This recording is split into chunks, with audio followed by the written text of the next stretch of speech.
গুলিবিদ্ধ ত্রয়োদশ জাতীয় সংসদ নির্বাচনে ঢাকা ৮ আসনে স্বতন্ত্র প্রার্থী ও ইনকিলাব মঞ্চের মুখপাত্র শরীফ ওসমান হাদীকে ঢাকা মেডিকেল কলেজ হাসপাতাল থেকে এভার কেয়ার হাসপাতালে নেওয়া হচ্ছে। শুক্রবার সন্ধ্যা ৭টার দিকে গণমাধ্যমকে এই তথ্য জানিয়েছেন ঢামেক হাসপাতালের পরিচালক ব্রিগেডিয়ার জেনারেল মোহাম্মদ আসাদুজ্জামান। আসাদুজ্জামান বলেন, হাদীর মাথায় বুলেটের আঘাত আছে, বুকে ও পায়েও আঘাত আছে। ধারণা করা হচ্ছে পায়ের আঘাতটা রিকশা থেকে পড়ে গিয়ে হতে পারে।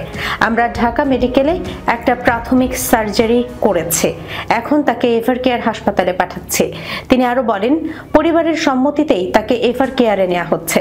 পরিবার প্রথম দিকে সিএমএইচ হাসপাতালে নেয়ার কথা বলেছিল, কিন্তু পরে সিদ্ধান্ত পরিবর্তন করে এভার কেয়ারে নেয়ার কথা বলেছে।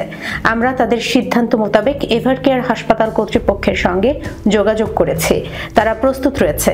এখনই তাকে সেখানে নেয়ার ব্যবস্থা করছি।